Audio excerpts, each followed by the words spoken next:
Já está Colocar para disponível. gravar agora. Só. Boa tarde, pessoal. Começando mais uma aula do IF no Enem e desta vez com o professor Fred aqui, com o assunto de coesão textual. Lembrando que, eventualmente, estamos fazendo a aula pelo Google Meet, mas estaremos em breve, talvez amanhã já, voltando para a transmissão através do canal do YouTube. Então é isso, espero que vocês gostem da aula e caso esteja vendo essa aula pelo YouTube, se inscreva no nosso canal e deixe o like e o seu comentário. Obrigado. Pode começar, professor. Valeu, Helder, obrigado.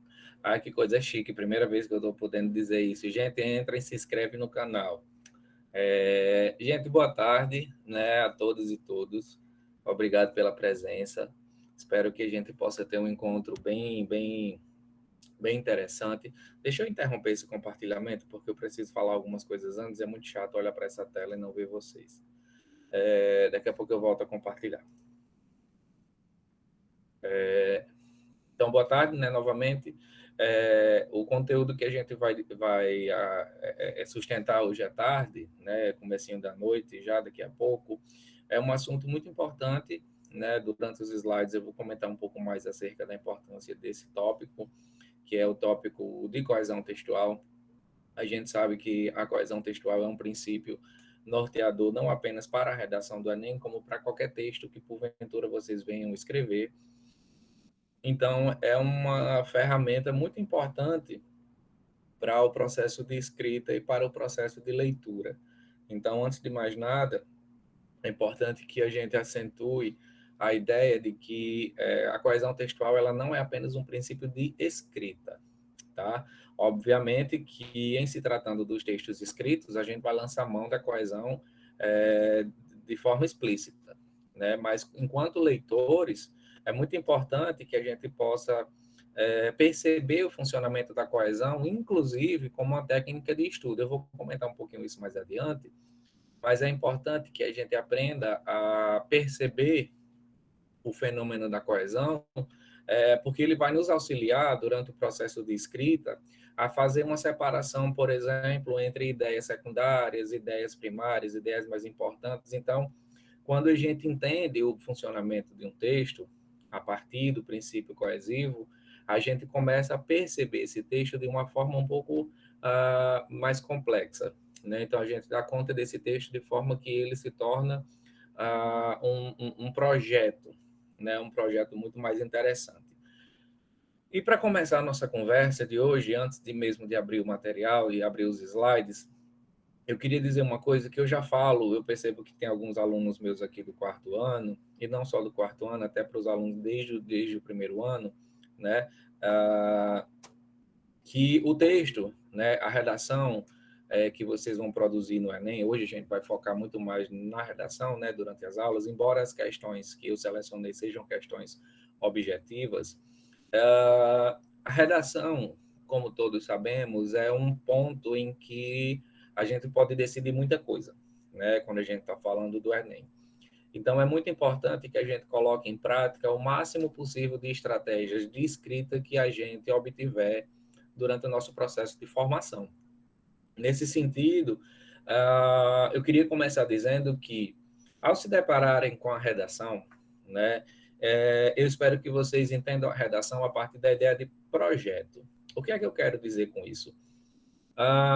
Eu entendo que auxilia muito na produção do texto, desde que o tempo seja bem utilizado, que você planeje as ideias que você vai expor no papel durante aquelas 30 linhas de que vocês dispõem. Então, o texto como um projeto significa pensar que, antes de colocar as ideias no papel, deve haver um planejamento prévio. Isso pode parecer óbvio, porque ninguém escreve nada sem antes pensar. Mas o pensamento sobre o qual eu estou me referindo é um pensamento um pouco mais organizado, tá?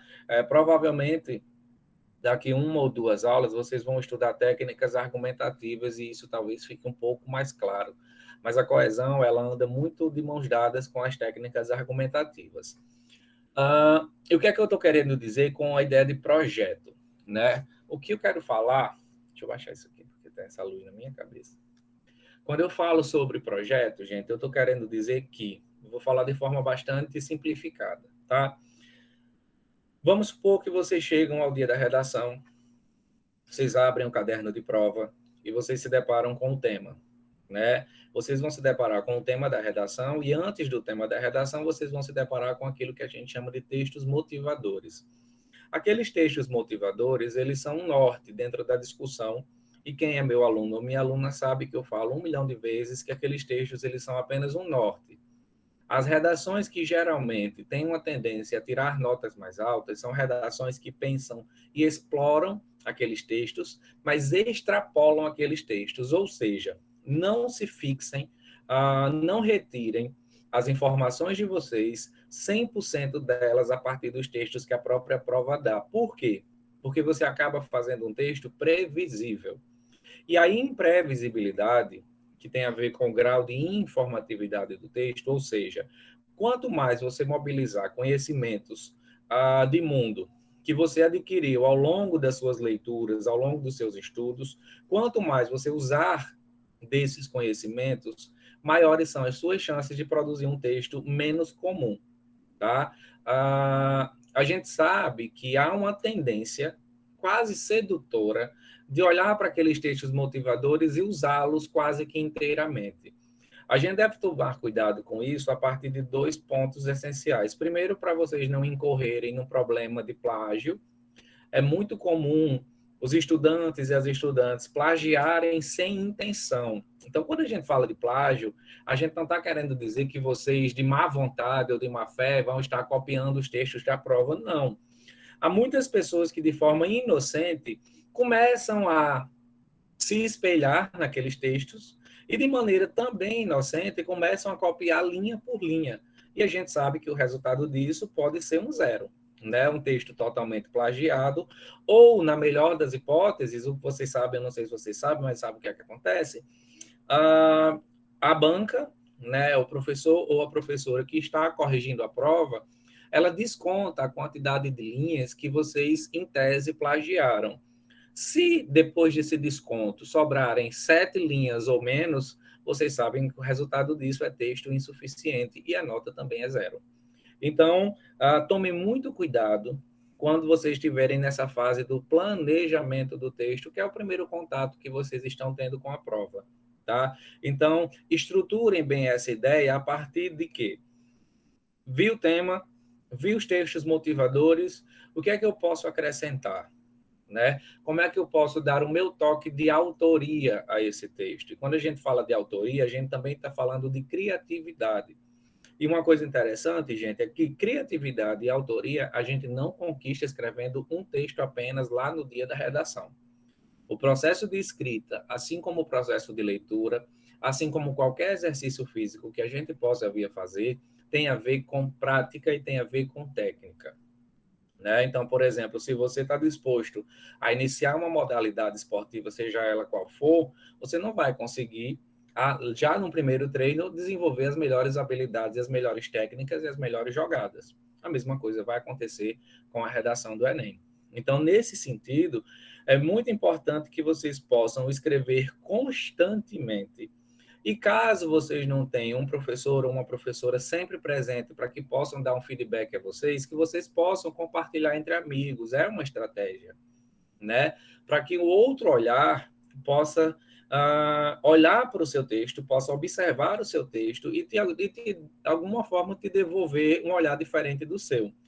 Então, é uma dica que eu dou, tá? Para que vocês possam colocar em prática estilo individual, aspectos individuais, aspectos de autoria, para que vocês não produzam textos muito básicos, tá? Eu estou falando isso porque eu estou pensando aqui numa turma que busca e quer e almeja tirar notas mais altas. Então, a gente está trabalhando aqui com a ideia de trabalhar com notas altas, tá? E notas altas a gente não consegue se nós fizermos um texto mediano, a conta não bate, né? E os textos medianos, quase sempre, eles se espelham nos textos que são dados pela própria prova. Então, a prova dá texto motivador 1, comenta o tema, texto motivador, às vezes uma tabela, às vezes um gráfico. Aquelas informações, elas são necessárias, elas são importantes, mas extrapolem. Então, passado essa primeira etapa, né, a etapa de contato com o tema da redação, é chegada a hora da priorização. Ou seja, o que sei sobre o tema, como é que eu penso esse tema, e a partir disso a coesão começa a fazer mais sentido ainda. Por quê? Gente, pensem que vocês têm apenas 30 linhas para demonstrar habilidade de escrita, tá? Então, vocês têm 30 linhas para demonstrar habilidade de escrita para uma banca de 2 ou 3 professores. Então, vocês têm um tempo curto, se a gente pensar em tempo de linha, para mostrar o máximo de habilidade que puderem. Claro que vocês também não vão fazer um texto cheio de informações, porque vocês podem também incorrer no outro problema, que é o da superinformação e o texto não chegar nem ao fim. Então, é um momento realmente de muita atenção, de muito cuidado e de muita preparação. Para isso, vocês vão precisar desse planejamento prévio. Outra dica que eu dou, pensando especificamente no Enem, aqueles que têm habilidade com o tempo, sabem que tem a prova de redação, tem as questões objetivas, eu aconselho que não passem a redação a limpo assim que olharem para ela. Então, faz a redação, escreve a redação, aqueles que têm mais facilidade. Claro que a gente está falando aqui de caso a caso. Há pessoas que têm mais habilidades, aí tudo bem, a pessoa já tem o hábito de escrever e passar limpo, mas pensando no estudante que ainda tem questões a responder, que pode melhorar o texto, que pode ler o texto uma segunda vez antes de passar limpo, eu acho uma ideia razoável não passar limpo num primeiro momento, porque até mesmo durante a prova você pode ter ideias, você pode, durante as questões, ter alguma informação a mais que você pode trazer para a redação. Então, é um momento de planejamento. Então, seleciona as suas informações e aí sim, agora a gente vai precisar bastante dos elementos coesivos. Então, eu vou abrir os slides, porque agora sim a gente vai começar a falar de coesão textual, tá bom? Então, nesse primeiro momento, eu só criei uma situação.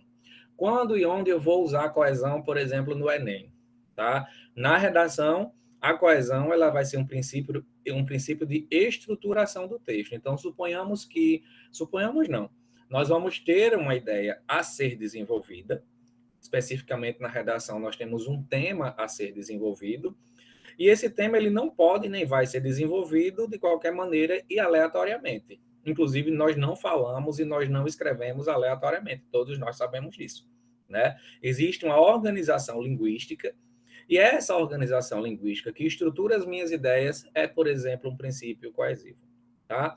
Alguém quer fazer alguma pergunta nesse início? Se alguém quiser fazer pergunta, agora pode fazer, senão eu vou abrindo aqui os slides, tá?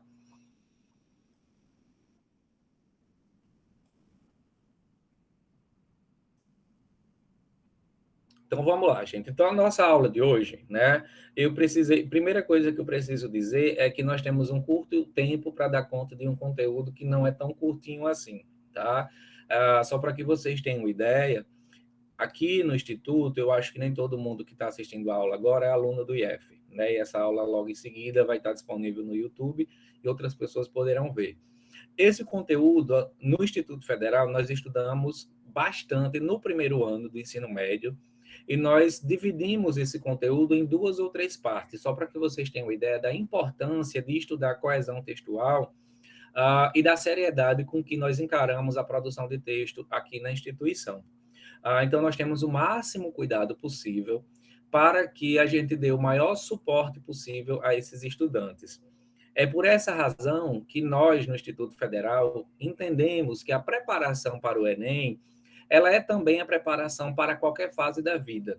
Porque nós não... a nossa instituição, ela se preocupa com os conteúdos de forma mais ampla. Então, inevitavelmente, os nossos estudantes e as nossas estudantes, ao fim desse ensino médio, eles terão esses conteúdos muito bem trabalhados ao longo dos 4 anos. Tá? Então, desde o primeiro ano, nossos estudantes e nossas estudantes começam já a estudar e a se preparar, não só para o Enem, como para o ensino superior, e como uma casa de educação, nós também nos preparamos para a vida.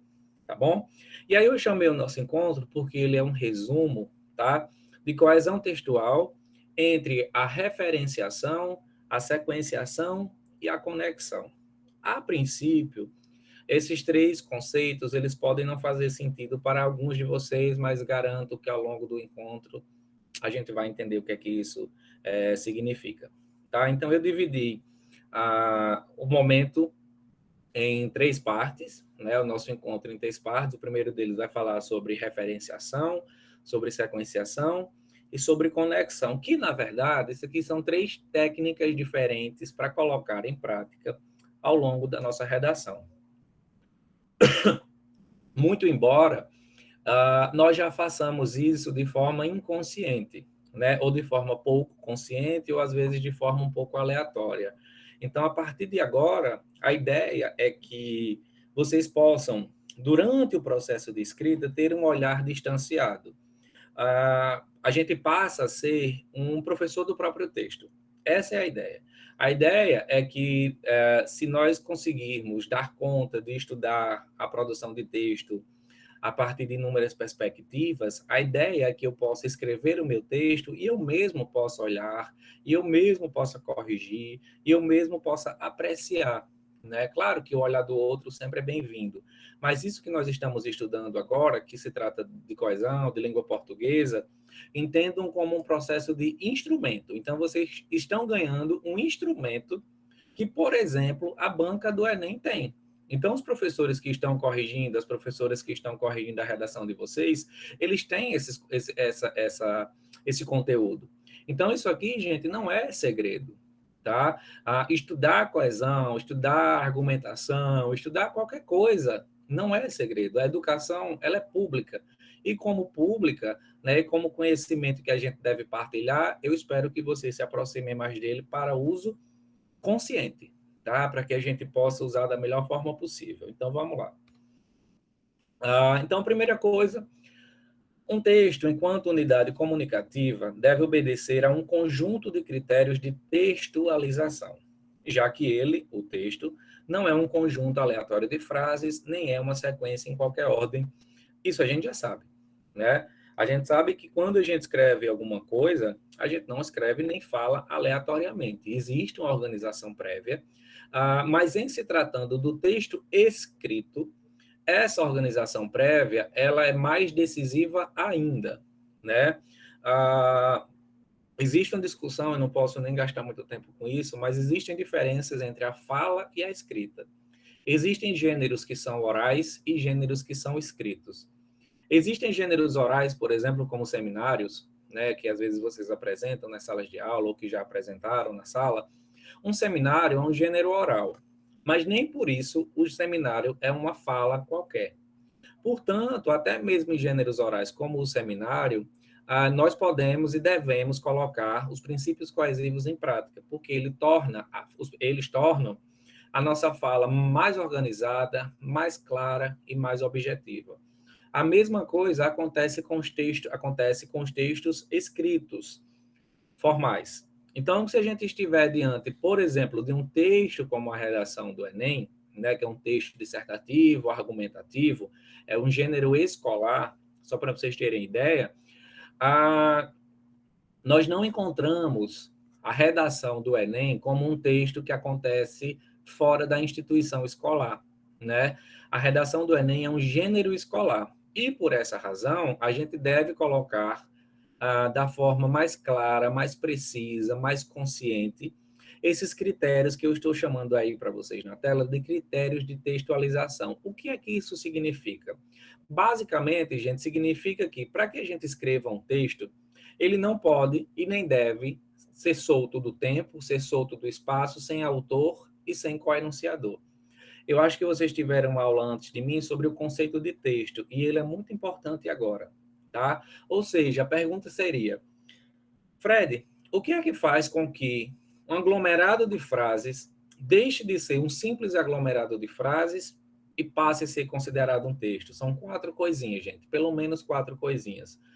Primeiro, um texto ele tem autor, que a gente vai chamar de enunciador, inclusive nas questões do Enem, eles usam essa nomenclatura, tá? Eles usam autor ou usam enunciador. Então, caso vocês se deparem com essa linguagem, saibam do que ele está falando, tá bom?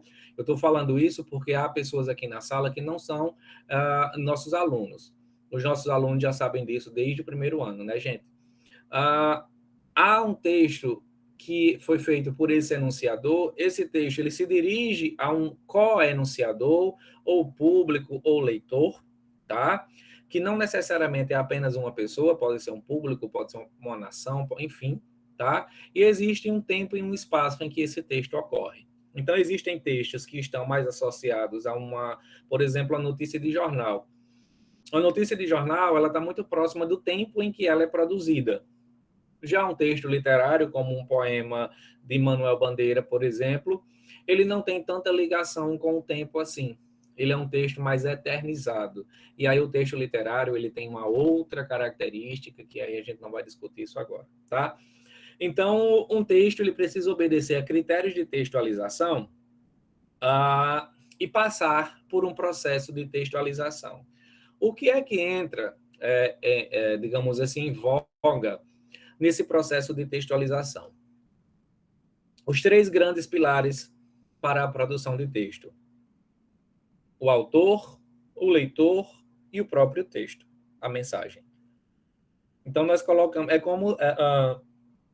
eu acho que vocês estudaram também as funções da linguagem. Perceba que todos os conteúdos são interrelacionados. Quando vocês viram a aula de funções da linguagem, vocês devem ter percebido que Jacobson, que é o criador daquela teoria, ele percebe que quando nós falamos ou quando nós escrevemos, nós colocamos em funcionamento um sistema de comunicação.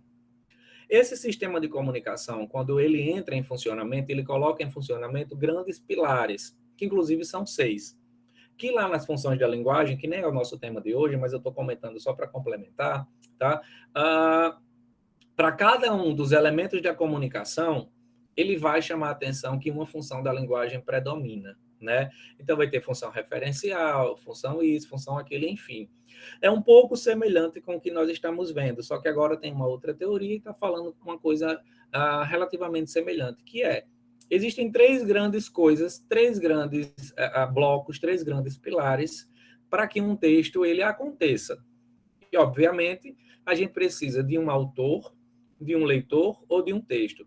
Gente, atenção para a palavra leitor. Quando a gente fala em leitor, a gente não está falando necessariamente de ler o papel, ler a palavra impressa no papel, tá? O leitor, ele pode ser o espectador de um teatro, ele pode ser o telespectador, o leitor, ele pode ser um ouvinte, tá? O leitor, ele pode ser uma pessoa apenas, mas o leitor pode ser um público, o leitor pode ser um país, o leitor pode ser um continente, tá bom? O leitor ou enunciador, ou, aliás, desculpa, o co-enunciador, é para quem o texto se destina, tá bom? E é muito interessante que vocês percebam esse trânsito entre autor e leitor, porque o próprio Enem, ele gosta bastante de questões dessa natureza, tá bom? Um tipo de questão, antes mesmo de entrar em coesão especificamente, que o Enem adora, é perguntar qual a intenção comunicativa do texto. Geralmente eles perguntam assim: o autor do texto visava o quê? Visava a quê? Aí tem informar, argumentar. Então, é aquilo que a gente chama de intenção. Tá? Não se esqueçam nunca disso, porque geralmente vai fazer parte da prova. Tá bom? E aí, outros 2 grandes processos que fazem parte do processo de transformação de uma simples palavra em texto é o que nós chamamos de acesso cognitivo cotextual e o que nós chamamos de acesso cognitivo contextual. Gente, atenção para essas 2 palavras, tá bom? Pode ser que vocês nem se deparem com essas palavras ao longo da vida, mas elas são bem importantes e eu queria que vocês entendessem bem essa diferença, porque elas explicam muita coisa, tá bom? E caso vocês não entendam, por favor, podem me interromper, abrir o microfone, porque nesse momento eu não estou vendo o chat. Os meninos também podem falar comigo, os monitores, caso queiram. O que é que eu estou chamando aí de acesso cognitivo cotextual? É isso mesmo, sem N, tá? É o que nós chamamos de cotexto. Deixa eu falar primeiro do contexto, porque aí, por diferenciação, eu acho que vocês compreendem melhor. O que é que eu estou chamando aí de contexto, tá? O contexto é o que nós já sabemos. Então, a gente tem, por exemplo, uma charge que foi publicada na Folha de São Paulo, e essa charge, provavelmente, ela só vai fazer sentido para o leitor caso eu consiga relacionar aquele desenho, aquele texto, aquela charge, ao contexto a partir do qual a charge foi produzida, né? Ou seja, é como aqueles programas de humor que eu nem sei se existem mais hoje com tanta frequência, que eles faziam sátiras da novela que tinha acabado de terminar, né? Então, são programas que fazem sátira a partir de um contexto muito imediato, tá? Então, o contexto faz muita diferença naquele texto.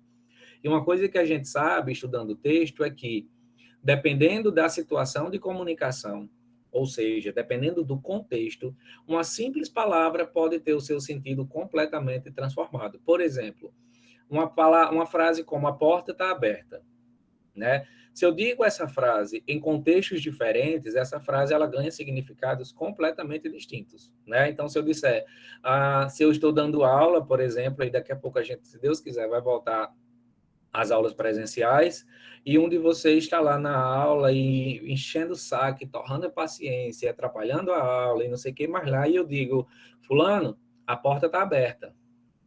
Essa minha frase, nesse contexto, significa que eu estou pedindo para que você saia da sala.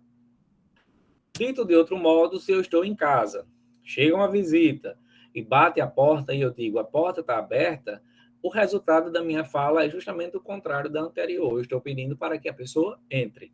Então, o contexto, ele é decisivo e nos mostra uma ideia, que inclusive é uma ideia da filosofia da linguagem, que é a palavra isolada de contexto, dificilmente ela tem significado.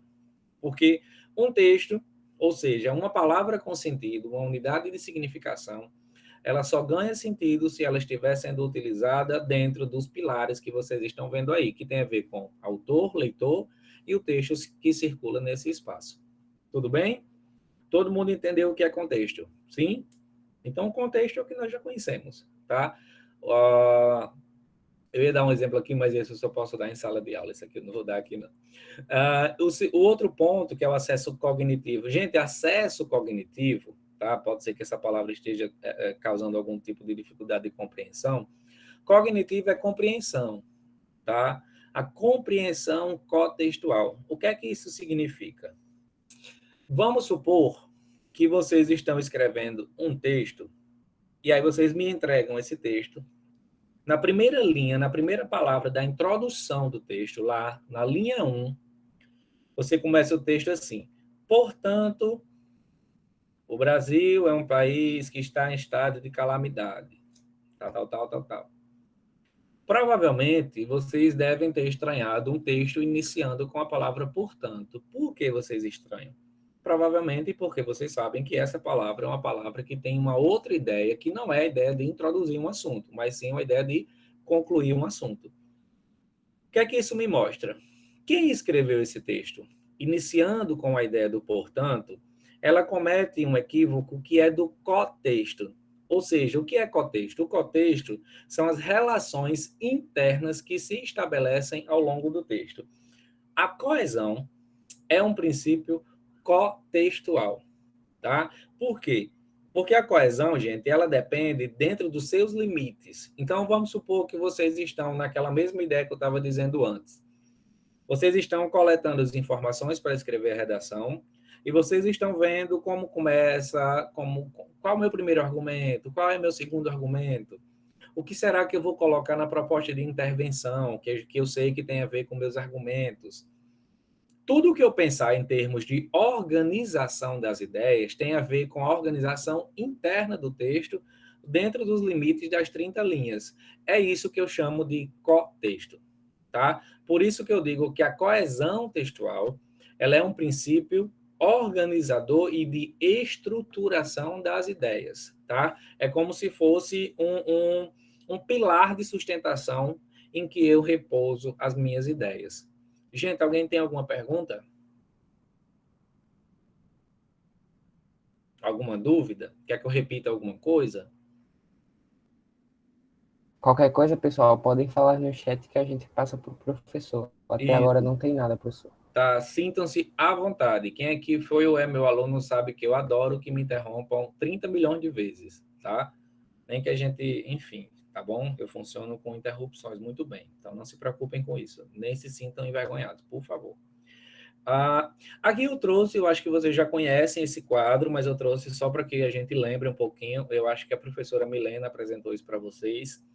Mas como hoje a gente está trabalhando com coesão, eu trouxe para mostrar a vocês que ela, e vocês sabem disso, é um princípio, é uma competência de avaliação do texto. Né? Então, vale 200 pontos, a gente está falando aqui do nível 4, né? E, gente, pela minha experiência, os textos, é um segredo que eu conto a vocês, né? Um segredo meio furado, os textos eles têm uma média no Brasil que varia entre 80 a 120 pontos. Os textos que têm notas 160 ou 200 pontos, eles são um pouquinho raros. E sabe por que são raros? Porque muitos e muitas estudantes não têm a coesão como um foco de estudo. Claro que quando a gente fala de coesão, a gente está falando também de outras coisas. A coesão sozinha não funciona. A própria redação, ela se divide em 5 competências, mas a gente sabe, por exemplo, que se você é um estudante que tira nota baixa na competência 1, que é a competência linguística, provavelmente a nota da coesão também cai, porque as duas coisas andam de mãos juntas. Então, por exemplo, você que tem dificuldade de vírgula, tá? É outra coisa que eu digo, gente, estudem o uso da vírgula. Prestem atenção ao uso da vírgula, porque, pela minha experiência docente, a vírgula, até hoje, é o maior calo de vocês na hora de escrever texto. Eu acho que vocês sabem disso. Então, muitos estão pontuando de forma inadequada, tá? Quando eu pontuo de forma inadequada, a minha frase, ela acaba sendo ou fragmentada no lugar errado, ou ela acaba sendo muito longa. E aí acaba que também peca desse princípio da coesão. Por quê? Porque a coesão é um princípio de estrutura. Se a minha estrutura linguística ela está deficitária, ela é precária, tanto no nível 1 quanto no nível 4, provavelmente a minha nota ela vai ter um despontuamento grande. Tá? Não sei nem se existe essa palavra despontuamento, vocês me perdoem, tá? Mas se não existir, acabamos de inventar. Então, vocês têm aí, eu não vou nem... deixa eu ler só os 2 últimos para a gente poder discutir, né? Professor, licença. Diga. Eu não sei se o senhor vai querer falar logo, mas Rebeca pediu só para o senhor repetir um pouquinho o conceito de cotexto. Tá, eu repito. Deixa eu voltar para lá, então. Rebeca, daqui a pouco eu repito quando eu estiver explicando especificamente alguma coisa, eu vou retomando durante a aula, tá bom? Aí daqui a pouco eu repito, você vai entendendo melhor. Porque acho que com exemplo fica melhor. Deixa eu só retomar isso aqui e daqui a pouco eu falo de contexto. Então vamos lá, gente. A tabelinha que fala sobre os critérios do Enem, ela diz que vocês tiram 160 pontos quando? Quando vocês articularem as partes do texto de modo adequado, com poucos erros e repertório diversificado de recursos coesivos. É para isso que nós estamos aqui, para diversificar esse repertório, ok? Por que isso, gente? Prestem atenção. Nós temos 30 linhas para apresentar uma ideia, certo? Essa ideia é como se fosse...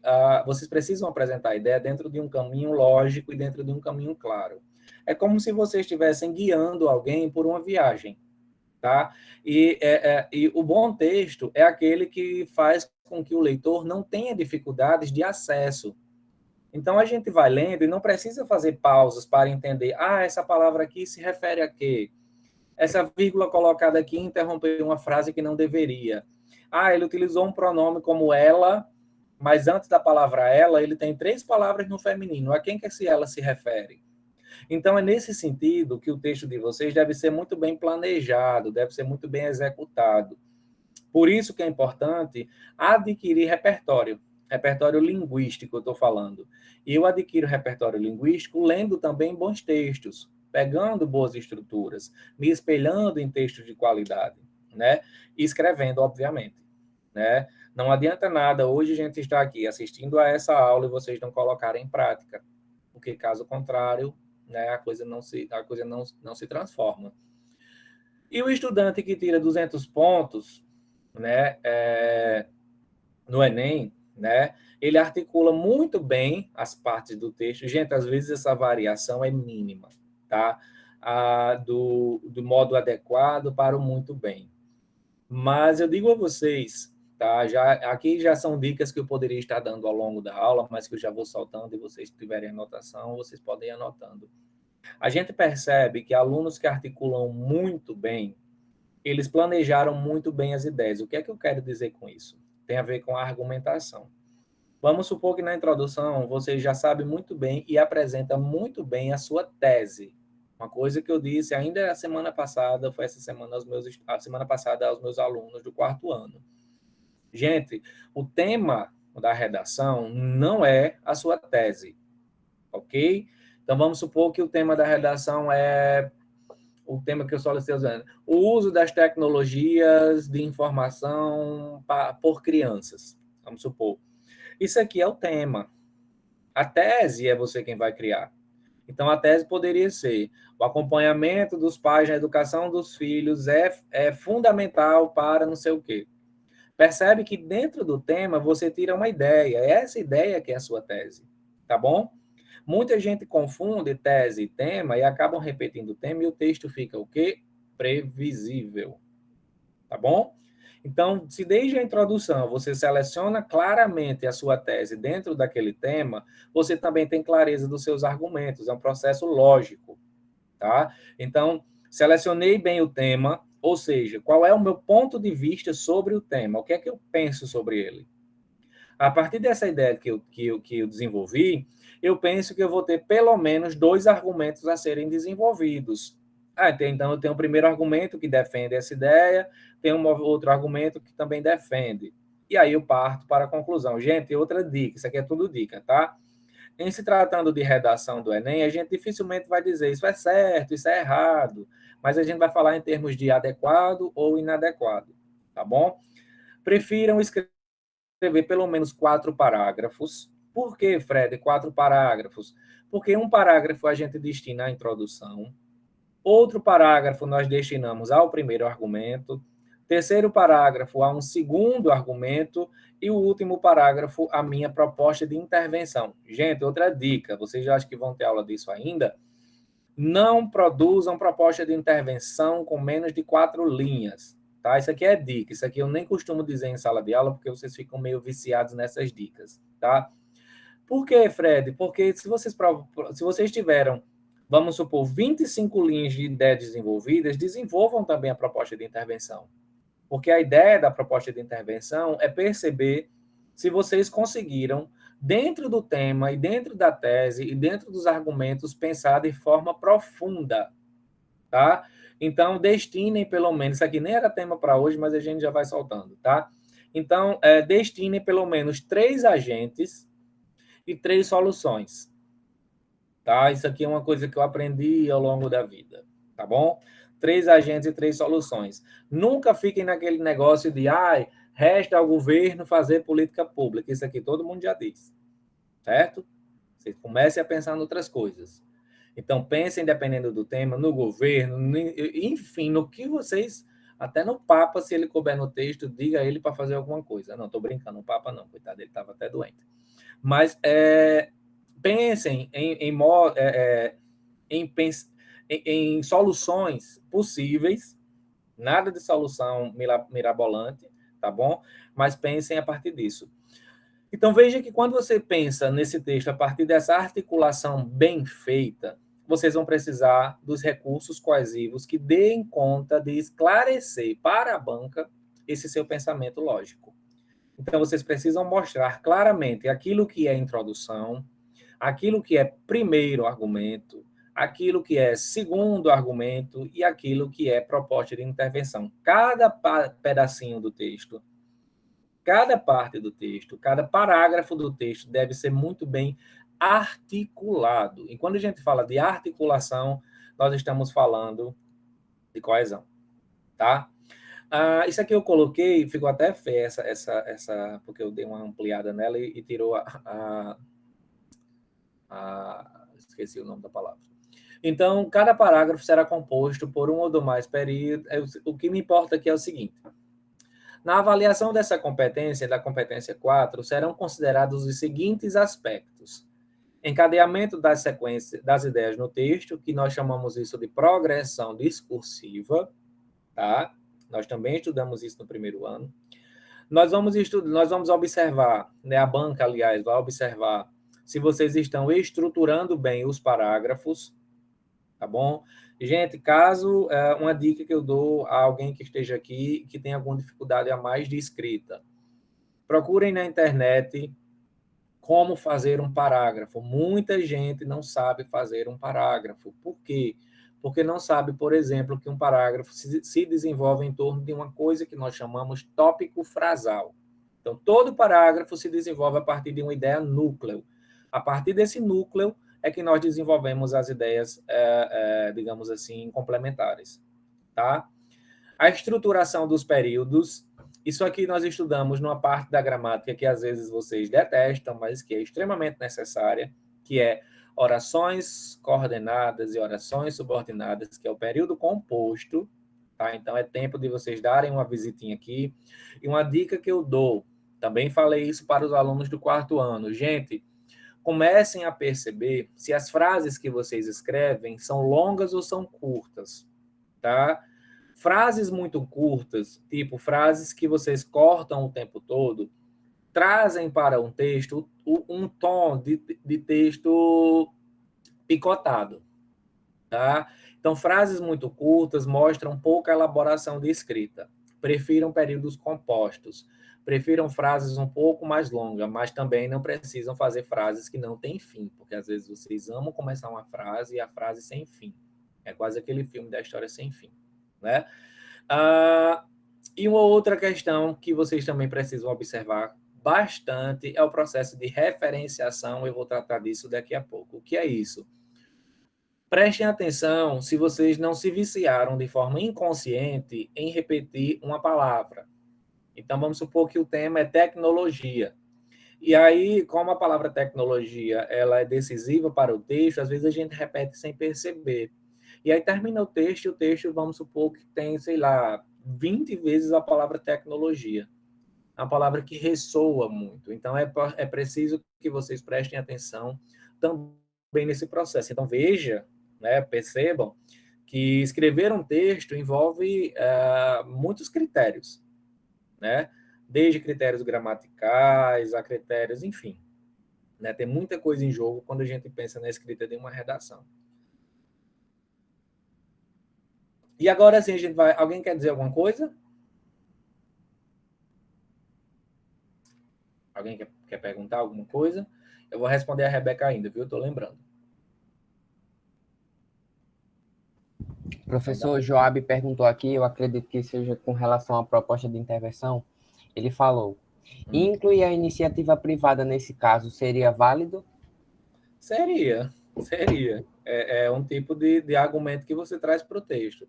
Gente, lembrem-se de que a redação, a correção ela é muito ética, tá bom? Então, não seria um problema se você colocasse, desde que o tema permita, claro, que você coloque a iniciativa privada como um recurso possível. Claro que isso é uma questão. Então, desde que você não fira os direitos humanos, desde que você não proponha algo como a pena de morte ou a castração, porque isso já aconteceu, viu? Ou a castração, por exemplo, naquela redação sobre violência contra as mulheres, houve muitos casos de penalidade zero, porque muitas pessoas estavam sugerindo a castração dos homens. Então, aquilo ali foi considerado um ferimento aos direitos humanos. Tá? Então, quanto a isso, não tem problema nenhum em relação ao que ele diz da iniciativa privada. Tá? Só articule bem as coisas com o que você disse. Pensando nessa pergunta ainda, antes que eu passe, Joab, você pensou na iniciativa privada como recurso de solução? É importante que durante o texto você também tenha incluído a iniciativa privada como argumento, tá bom? A ideia é que, gente, a proposta de intervenção, ela saia dos argumentos, para que vocês não tragam propostas que não têm nada a ver com o que vocês falaram até então, tá? Por isso que a gente fala do projeto, tudo dialoga, tá bom? Se alguém quiser falar, podem falar. Gente, então o que é coesão? E respondendo a pergunta de Rebeca ainda, né, que ela pediu para eu retomar, Rebeca, quando a gente fala de contexto, tá? Imagine assim, imagine que você me entregou um texto escrito lá na escola, e aí eu corrijo o seu texto, tá? Ou você, por exemplo, não teve a oportunidade de me entregar o texto escrito, você me mandou um áudio. Esse áudio deu, sei lá, 2 minutinhos, eu ouvi seu áudio e percebi que durante o seu texto você repetiu algumas vezes a palavra mulher, certo? E aí na primeira linha, a mulher não sei o que, segunda linha, a mulher não sei o que, e a mulher, e aí repetiu muitas vezes. Eu vou e digo, Rebeca, vamos fazer substituições? Você pode trocar mulher por pessoa, por indivíduo, enfim, a gente vai tentar fazer as trocas que der para tentar diminuir essa quantidade de repetição que você está fazendo ao longo do texto. Você concorda comigo que essas trocas que nós estamos fazendo são trocas internas? Ou seja, eu troquei algo que estava na primeira linha com o que estava na 10ª linha, com o que estava na 15ª. Ou seja, eu não usei o contexto para fazer isso. As trocas, elas foram internas. É como se fossem trocas das peças de um jogo. As regras do jogo, elas são regras internas do jogo. O contexto não interessa. Tá? Então, quando a gente fala de contexto, a gente está falando dessas regras. Por exemplo, vamos supor que você está iniciando o texto e aí você começa com a palavra inicialmente.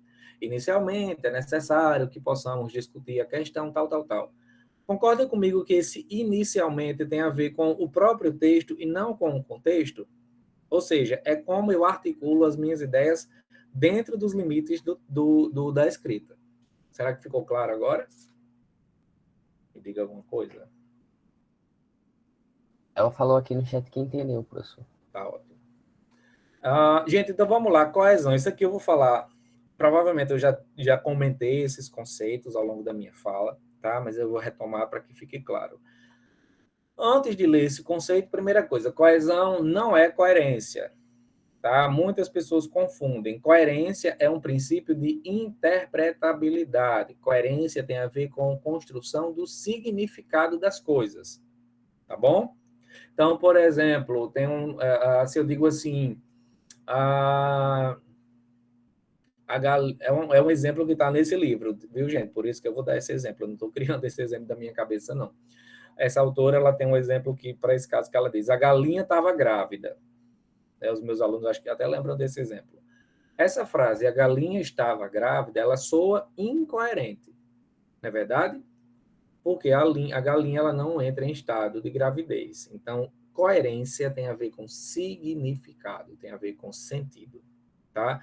Uma coisa importante no texto argumentativo é que ele não deve ser incoerente, ou seja, você não deve ter uma tese e levantar argumentos contrários à sua tese, porque você vai estar sendo incoerente, e a incoerência no texto argumentativo é um problema bem sério, tá? Mas vamos para a coesão, que é o nosso foco de hoje. O que é coesão? Segundo Antunes, que é uma autora que inclusive vocês podem acessar, ela tem uma linguagem bem clara, tá bom? Tem um livrinho dela que está aqui nas referências e depois vocês podem procurar, porque ela é muito clara, ela é bem engraçada, ela é ótima, tá? Ela diz assim, é a propriedade pela qual se cria e se sinaliza toda espécie de ligação, de laço, que dá ao texto unidade de sentido ou unidade temática. Tá? Então, é como se fosse a linha que costura a nossa roupa. Tá? A gente tem o tecido cortado, mas se eu não colocar a costura, a gente não consegue vesti-la. Esse exemplo é muito semelhante ao que é um texto. As palavras soltas e as palavras costuradas. Tá?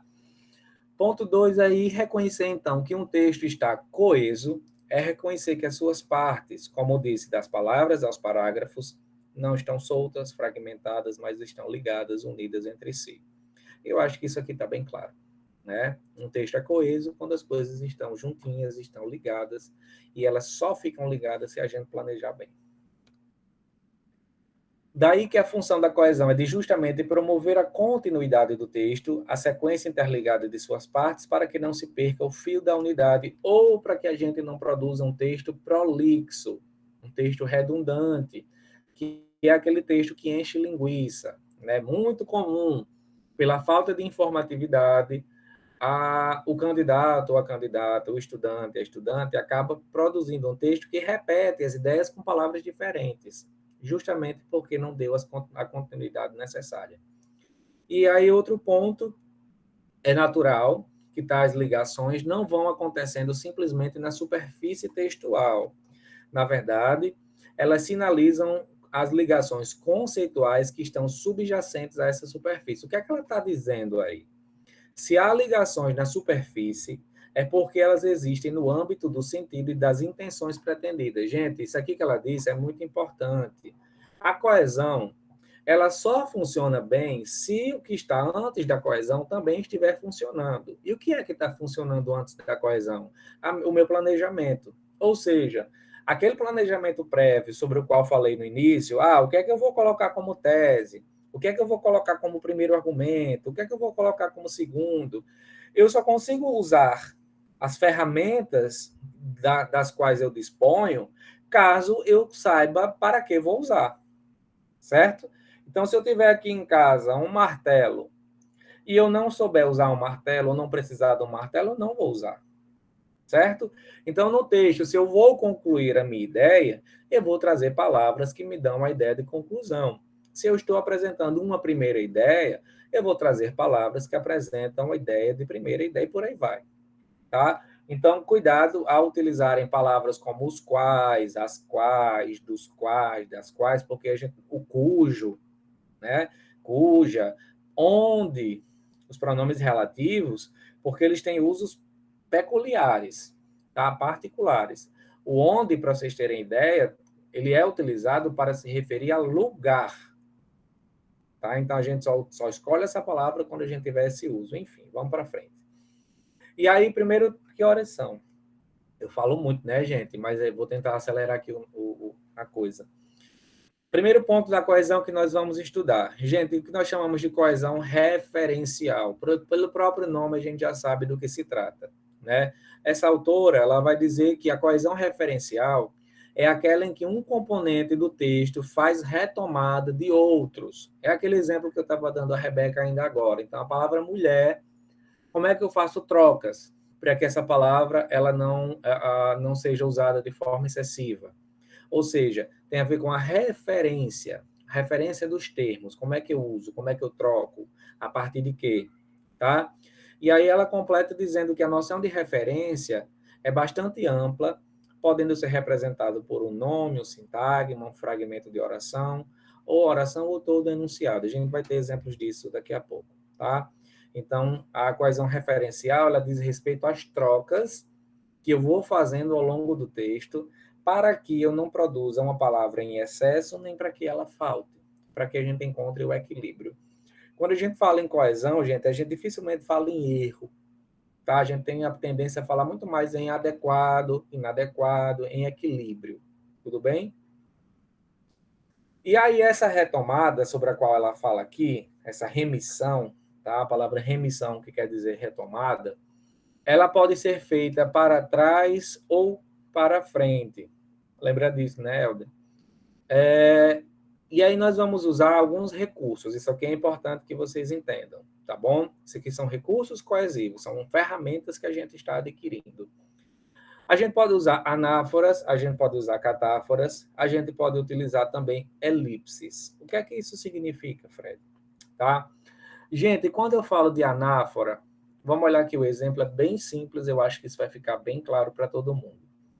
O homenzinho subiu correndo os 3 lances de escadas. Lá em cima, ele parou diante de uma porta e bateu furiosamente. A palavra que está destacada é a palavra ele, né? A palavra que está em itálico aí. Vocês concordam comigo, provavelmente vão concordar, que essa palavra ele, esse pronome, ele se refere à palavra homenzinho. Pela lógica, por isso que eu estou apresentando, esse pronome ele se refere a uma palavra que foi dita anteriormente. Por isso que a gente chama isso de anáfora. A anáfora é uma repetição, uma troca de um termo que foi dito antes, ok? O referente aparece antes. Já a catáfora, o Enem adora a questão, inclusive, assim, ele era tão bom, o meu marido, perceba que aqui é o contrário. O ele aparece antes e o referente desse ele é meu marido, que no caso aparece depois.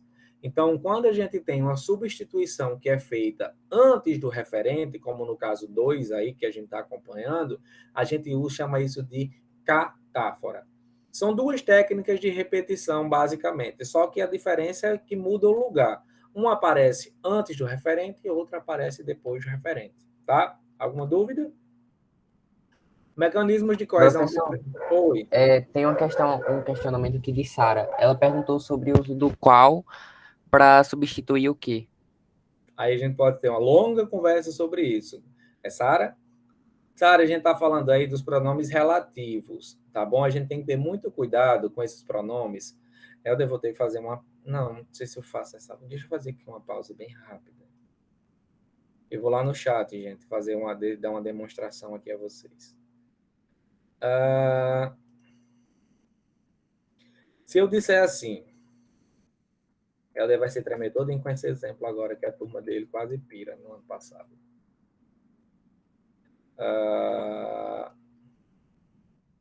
Eu acho que eu também retomei isso esse ano com as minhas turmas.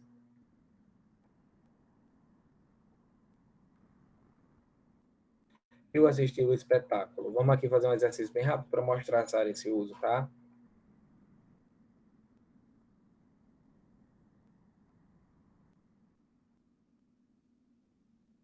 Gente, olha só. Para eu entender como isso aqui a gente teria que ter uma aula apenas sobre o pronome relativo, porque esse conteúdo ele é talvez dentro da coesão aquele que gera mais dificuldade, mas eu vou tentar explicar bem rapidinho, tá bom?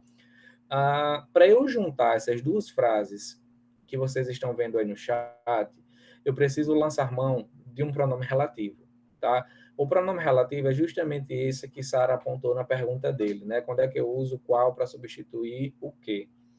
Para eu juntar essas duas frases, eu só vou prestar atenção a um detalhe, que é o uso da preposição.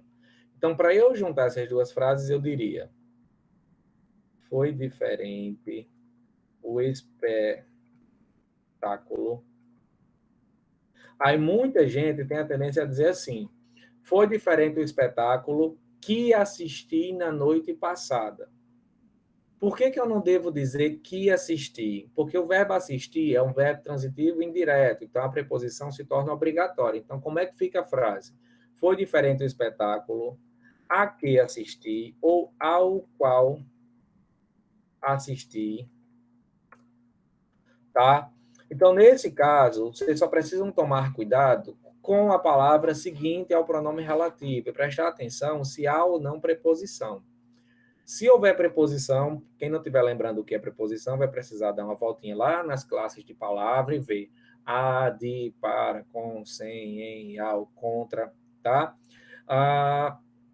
Porque essa troca ela não pode ser feita de forma aleatória. Não tendo a preposição, é mais fácil fazer, tá? Mas entendo a preposição, a gente precisa fazer essa substituição. Gente, e o onde, tá?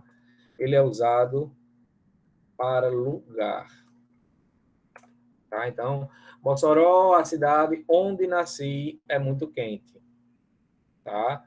Ou então, se eu quiser dizer, Mossoró, a cidade em que nasci, porque quem nasce, nasce em.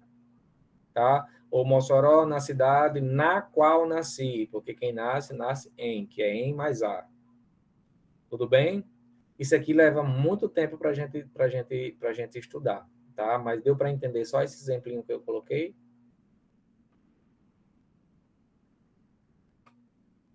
Sim? Tá ótimo. Vamos voltar para lá. Menina, é tanta questão para responder ainda, Jesus amado.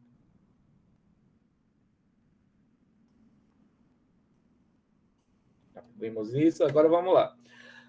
Então, outros mecanismos de coesão referencial, né? Por formas gramaticais. Gente, nós podemos usar uma série de palavras. Ó, isso tudo que eu estou falando para vocês são ferramentas que vocês podem guardar na caixinha de ferramenta de vocês para usarem quando for preciso.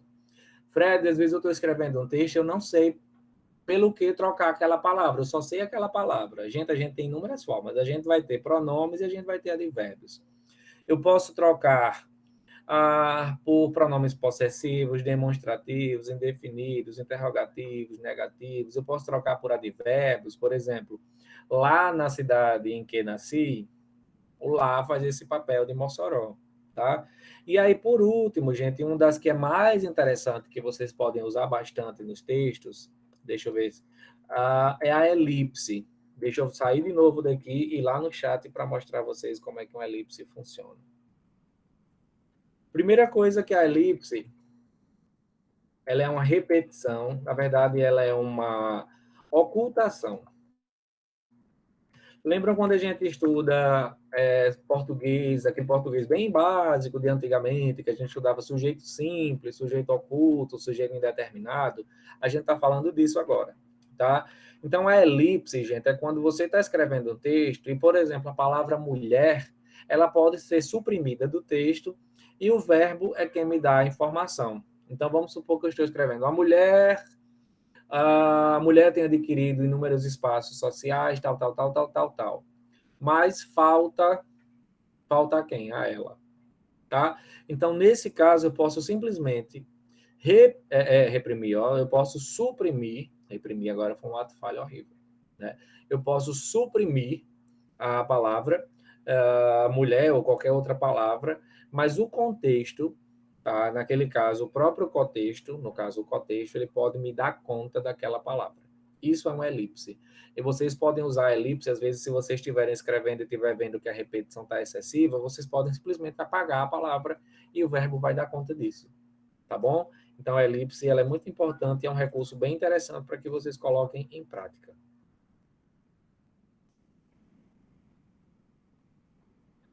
E aí vocês também podem usar lexemas. O que é que são lexemas? São palavras, substantivos, adjetivos e por aí vai, tá?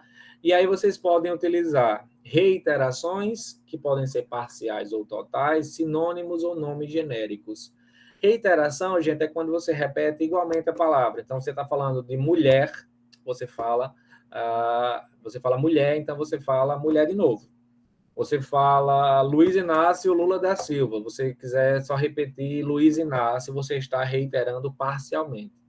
Se você quiser reiterar totalmente, você vai dizer Luiz Inácio Lula da Silva, tá? Aí a reiteração, o nome já está dizendo, é uma forma de você repetir total ou parcialmente a palavra que está sendo dita. Tudo bem? Alguém abriu o microfone? Quer falar? Já a sinonímia, pelo próprio nome, como já te diz, a gente troca, por exemplo, país por nação, por povo, por território e por aí vai. Então, a gente aqui sim, eu vou precisar do meu arsenal de palavras para fazer as trocas necessárias. E também é uma forma que eu posso utilizar para evitar certas repetições. Os nomes genéricos é quando, por exemplo, eu estou escrevendo um texto sobre, sei lá, vou dar um exemplo super hipotético. Eu estou escrevendo um texto sobre pássaros, né, que nem deve ser o do Enem, provavelmente. Mas eu estou escrevendo um texto sobre pássaros e falei sobre o bem-te-vi. O bem-te-vi é um nome específico e o nome genérico seria pássaros. Isso, em termos de texto, também pode funcionar. Tá bom? Vocês podem generalizar, nesse sentido, um grupo social, vocês podem trazer um nome genérico ou um nome específico, caso queiram. Essa é uma outra estratégia também de coesão referencial. Tudo bem? Alguma pergunta, gente, até aqui? Não? Podemos passar para a coesão sequencial? Gente, tão importante quanto a coesão referencial é a coesão sequencial. Sobre o que essa coesão fala, né? A coesão sequencial é justamente a que dá a ideia do que vocês estão vendo nas palavras, ou estão acompanhando, eu vou dizer agora, nas palavras em negrito, né? A coesão sequencial se revela pelo uso de partículas que estabelecem uma sequência entre as partes do texto. Voltamos àquele início da história do planejamento textual. Além dos indicadores de ordenação textual, Há, dentre outros, os que estabelecem a ordenação temporal ou espacial, e o resumo, vamos para os exemplos. Ordenação temporal dentro do texto, né? Vamos ler aqui o exemplinho, e tudo que estiver em negrito tem a ver com isso que nós estamos chamando de ordenação temporal. Numa noite chuvosa do dia 13 de agosto de 2000, Gilberta conhecera Romildo. Ambos eram virgens. Exatamente 2 anos depois, resolveram se conhecer pessoalmente. O local, um cemitério abandonado. Passadas 2 semanas do primeiro encontro real, voltaram a se ver no mesmo cemitério. No dia seguinte a esse encontro, gente, vocês percebem que esses termos que estão destacados, exatamente 2 anos depois, passadas 2 semanas, no dia seguinte, tem a ver com a cronologia das ideias de como o texto está acontecendo. Isso é ordenação temporal, tá? E vocês também podem utilizar, dependendo do texto que estejam escrevendo, essa ideia para quê? Para que vocês mostrem aos leitores a passagem do tempo e a maneira como o seu raciocínio está sendo progredido. Tudo bem? Aí existem palavras que dão conta disso. Isso é o fenômeno da coesão em funcionamento. Tá? É quando a gente mostra a nossa ideia sendo progredida. Alguma pergunta sobre isso? Acho que é bem simples, né? Ordenação espacial. A casa era majestosa. À esquerda, 7 janelas se debruçam para o alpendre lateral. À direita, 2 portas se abrem para um pomar de jabuticabeiras e mangueiras. Na frente da casa, um jardim cuidado e nos fundos. Então, percebam que essas palavras marcadas em negrito, elas demarcam a ideia de espacialidade. Gente, inclusive, voltando aqui na ordenação temporal, no texto argumentativo, vocês podem utilizar estratégias de ordenação temporal, como, por exemplo, o primeiro argumento, primeiramente, e outra coisa, tá? Quem aqui não é meu aluno, quem é já sabe disso, porque eu falo disso constantemente. Gente, se no segundo parágrafo, que é o primeiro parágrafo da argumentação, vocês utilizaram algo como em primeiro lugar, primeiramente, de início, qualquer coisa do tipo que ordene temporalmente, mantenham a lógica para o outro parágrafo, como em segundo lugar, em segundo plano, em seguida, ademais, no entanto, qualquer coisa que converse com o parágrafo anterior, tá? A gente precisa fazer com que esses parágrafos eles mantenham um relacionamento. Tudo bem? E o resumo ou demarcação das partes do texto, né? Então você diz alguma coisa e daquilo que você diz você meio que conclui uma ideia que ainda não é a conclusão definitiva, mas você tira, digamos assim, um resumo daquilo, né? De acordo com o exposto no parágrafo anterior, percebe-se, aí você conclui alguma coisa, né? Que em curto prazo não há saída para se acabar com tal, tá? Então, são 3 estratégias de sequencialidade que são ordenação temporal, ordenação espacial e resumo ou demarcação. Tudo isso colocado em prática ao longo de um texto. Alguma pergunta?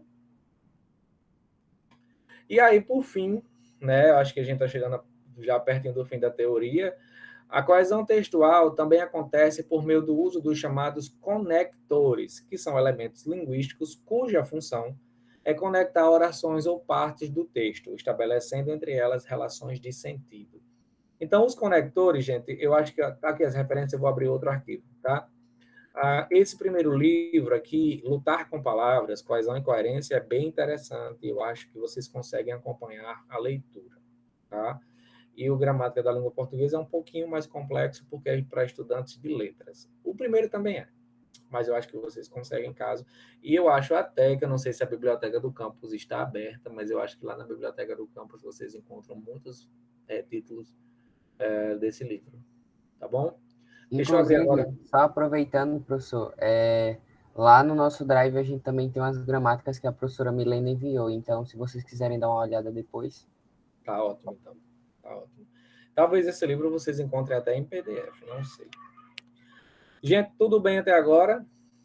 Deixa eu mostrar a vocês uma outra coisinha que os meninos, acho que eu não sei se eles já postaram para vocês, mas eu mandei esse truquinho para vocês aqui, tá? É uma coisinha para que vocês tenham como...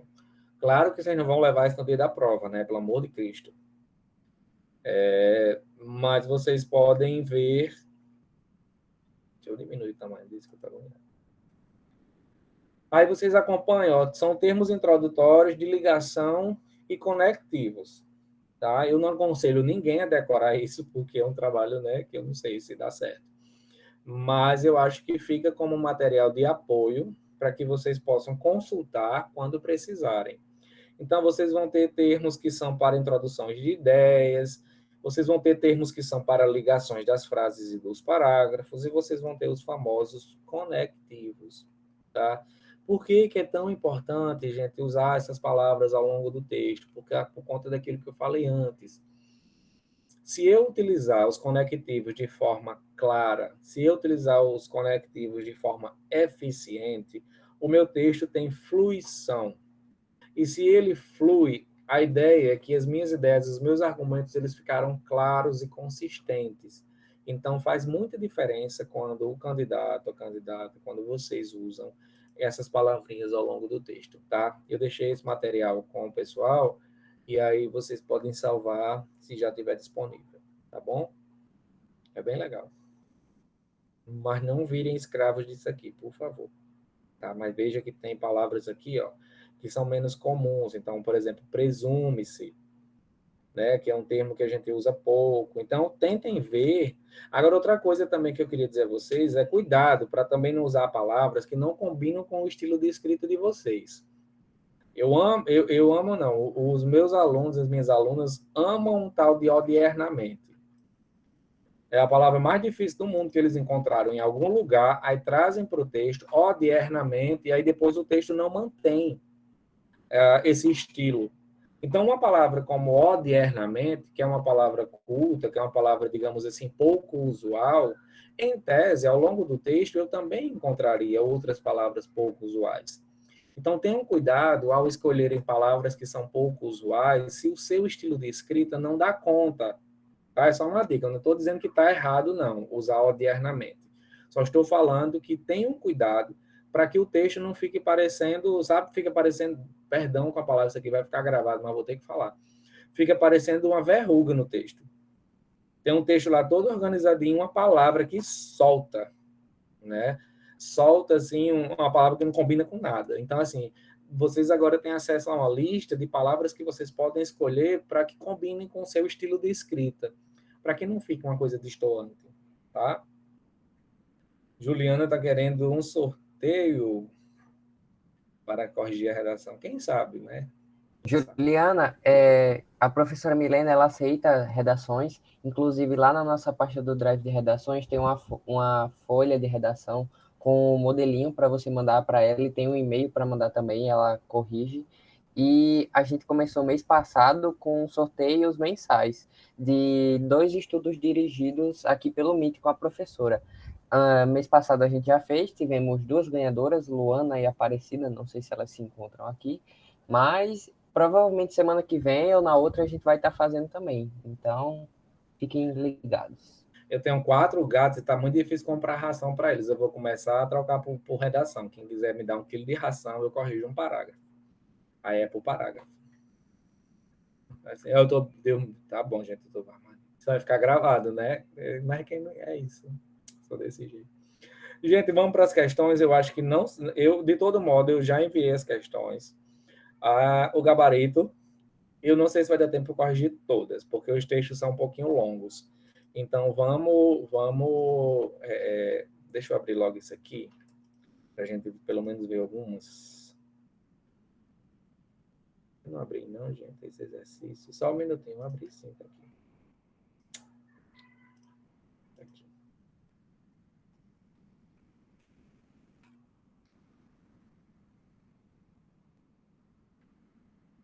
E, gente, então as questões, né? Eu falei o tempo inteiro durante a aula sobre o processo de escrita, mas como a gente não tinha como, ao fim da aula, digamos assim, ter um texto escrito, eu preferi trazer algumas questões objetivas que tratam do que nós discutimos, para que a gente coloque em prática até como forma de ver questões objetivas também, porque é importante, né? Então, vamos lá para a primeira questão.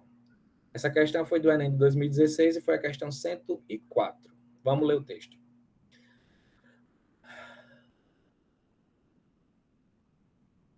Deixa eu pegar aqui uma coisa. Apesar de não lembro quem disse, tem alguma coisa aqui nesse texto que está errado. Mas vamos lendo e ver se isso aqui faz sentido, tá? Pode ser que eu tenha feito alguma coisa equivocada na hora de trazer o texto para cá. Apesar de não lembrar, eu acho, quem disse que a gente gosta de uma pessoa não por causa de, mas apesar de.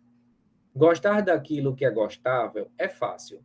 Gentileza, bom humor, inteligência, simpatia, tudo isso a gente tem em estoque na hora em que conhece uma pessoa e resolve conquistá-la. Os defeitos ficam guardadinhos nos primeiros dias e então, com a convivência, vão saindo do esconderijo e revelando-se no dia a dia. Quem nunca, né? Você então descobre que ele não é apenas gentil e doce, mas também um tremendo casca-grossa quando trata os próprios funcionários. E ela não é apenas segura e determinada, mas uma chorona que passa 20 dias por mês com TPM.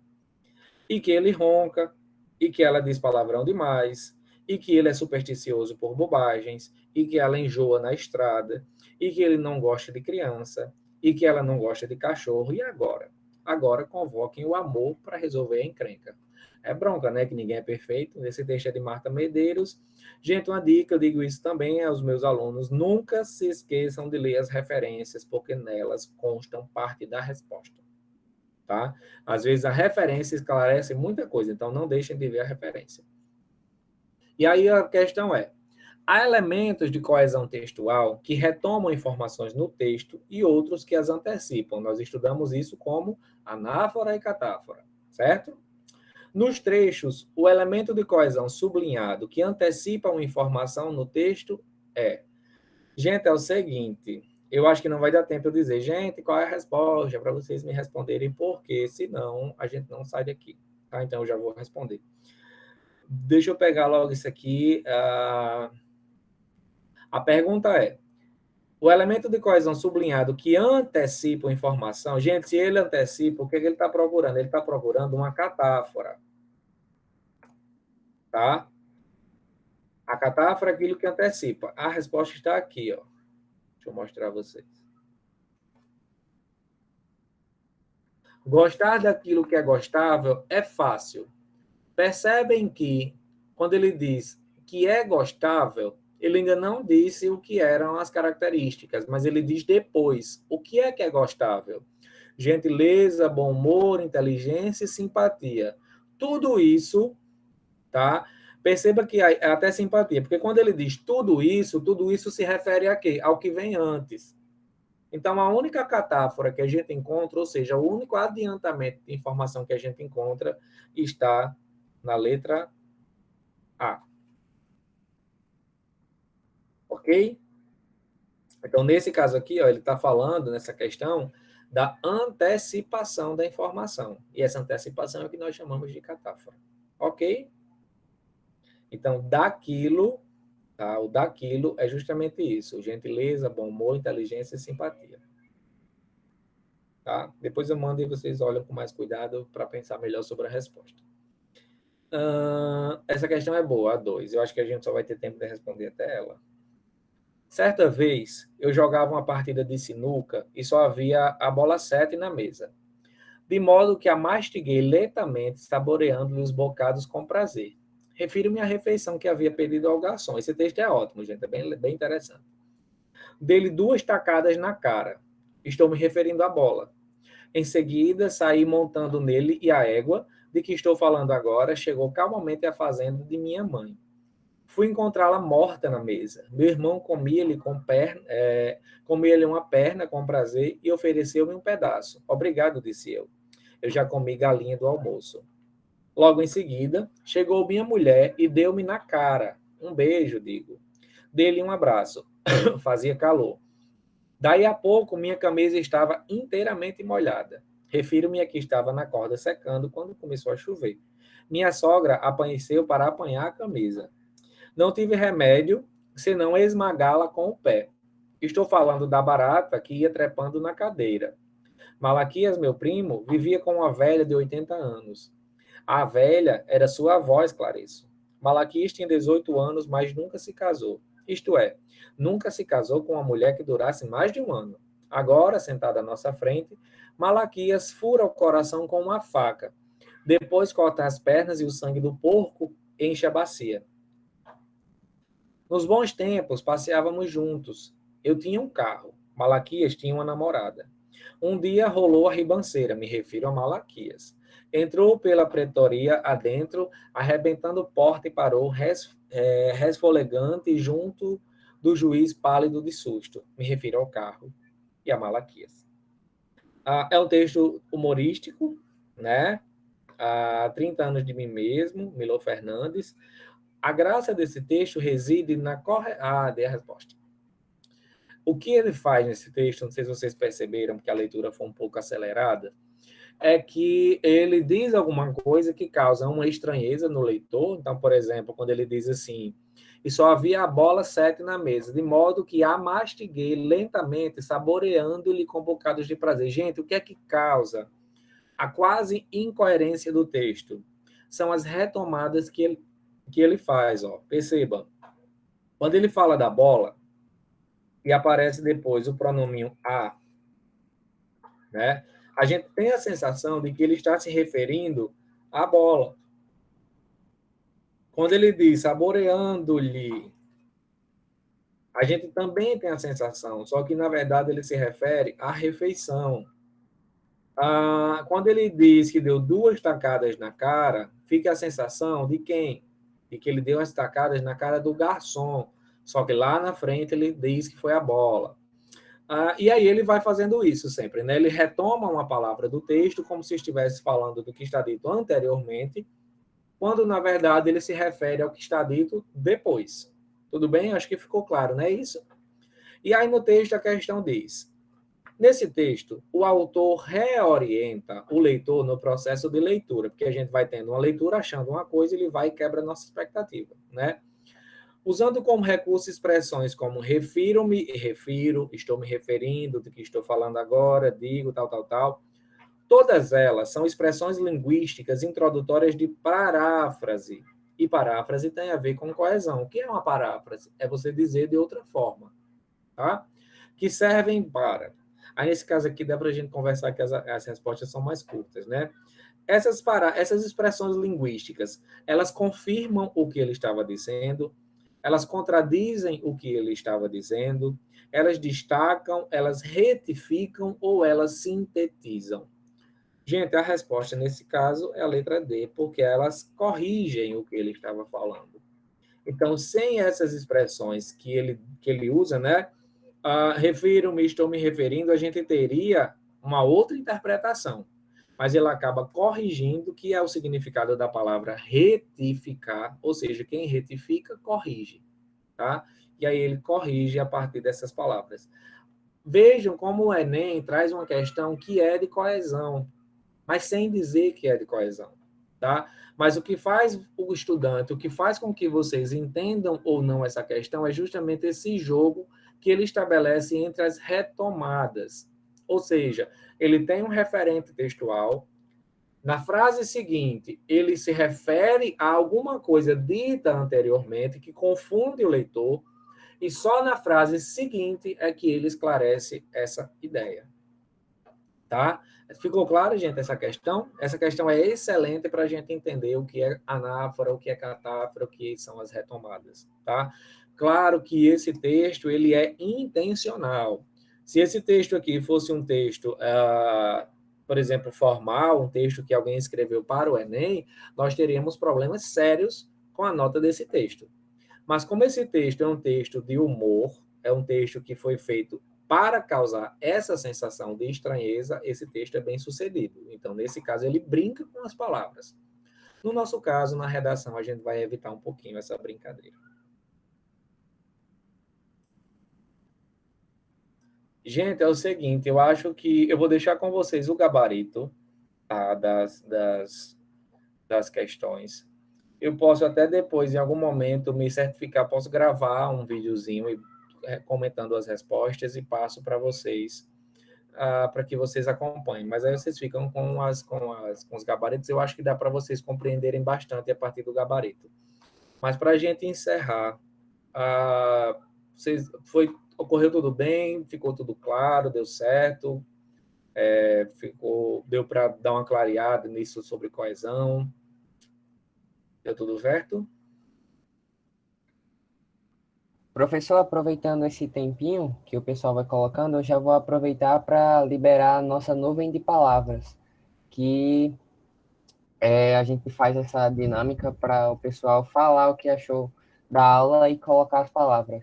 Tá, Só um tá. momentinho que eu vou colocar aqui o link e aí o pessoal já vai colocando. Tá bom, então. Valeu. Mas se o pessoal quiser falar no chat também, pode falar aí. Tranquilo, pessoal. Sim, sim.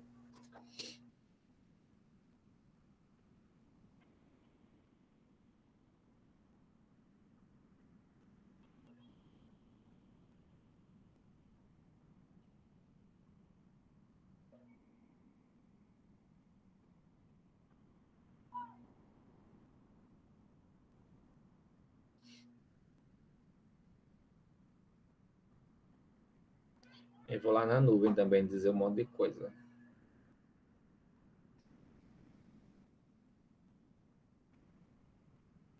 Pronto, pessoal, a nuvem tá aí. Só é colocar as palavras do que vocês acharam da aula e é isso. Gente, então, muito obrigado, tá bom? Até uma próxima oportunidade. Espero que tenha contribuído de alguma forma para esse processo de vocês, que eu sei que não é simples, não é fácil, mas acreditem que é por meio da educação que a gente consegue transformar as coisas e a nós mesmos, tá bom? Então, um abraço para todo mundo e até a próxima. Professor, eu queria agradecer, a gente está transmitindo aí. Juliana, como a gente está pelo Meet, a gente está fazendo a frequência pela lista de presença do Meet mesmo, então tá tranquilo. Ah, que legal, já sai assim, é? Eu Isso, gostei, professor. eu gostei. Vou tirar uma Aí foto as e pessoas. vou postar no meu Instagram para dizer Pode qual é. tirar. As palavras maiores são as que foram repetidas com maior frequência, então. Sim, sim. Seu cachorro também está falando alguma coisa. Tá querendo participar. Ah, valeu. Sim, a Lana estava aí, era uma menina. Gente, então, vamos lá, né? Tchau, Helder. Muito obrigado e até a próxima, viu? Muito obrigado, professor, pela aula. Pessoal, até amanhã. Bom descanso para vocês e nos vemos amanhã, provavelmente pelo YouTube. Qualquer coisa a gente vai comunicando pelos canais de comunicação. Obrigado, professor. Até a próxima. Valeu. Tchau, tchau.